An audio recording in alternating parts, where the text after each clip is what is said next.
हे प्रत्यक्ष डोळे भरून पाहिलं आणि त्या उत्तर भारतातल्या प्रांतीय राजाला जाऊन सांगितलं, सरकार जहापना गजब हो गया।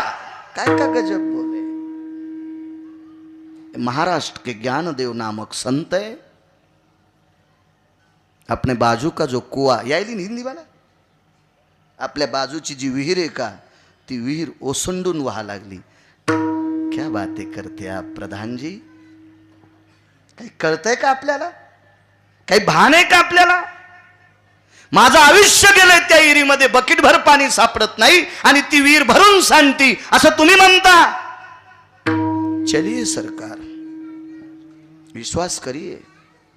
आणि तो उत्तर भारतातला प्रांतीय राजा चारुकीर्ती नावाच्या प्रधानाचं ऐकून त्या विहिरीवर गेले, तर विहीर अशी ओसंडून वाहू लागली। त्या परिसरातल्या पशु पक्षी जनावरं ते वाहतं पाणी पिऊ लागले। ठीक है, कौन है? ज्ञानदेव, महाराष्ट्र के संत हैं जी। साथ में नामदेव है। ठीक है, पण तो बादशाह थोडा रगील होता, माणसं हुशार होते। तुम्हाला सांगू का, पुसटच्या गोष्टीला बळबळणारी नव्हतीच राजे लोक पूर्वीचे, तेजस्वी लोक होते। राज दरबारातली लोक पूर्वीच्या काळात दर्जेदार लोक होती, दर्जेदार। त्यांच्या वाणीवरचा दर्जा, वागण्याचा दर्जा, सगळ्या गोष्टीचा दर्जेदार दर्जा होता भारत देशातल्या राजांचा। ठीक आहे, चारुकीर्ती जी सरकार, अजून एक चमत्कार असला तर मी मान वाकीन।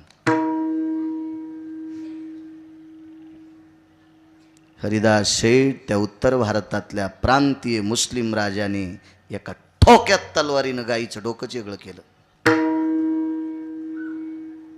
माऊली, शरीर एक कड आणि डोकं एक कड।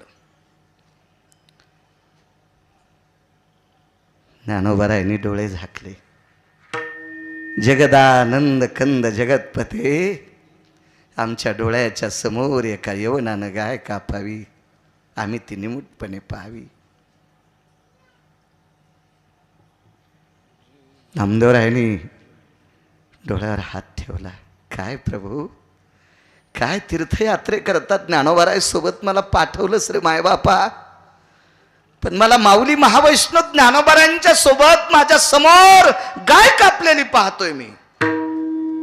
काय त्यांचा महिमा वारंवार। चारुकीर्ती प्रधान काही बोलत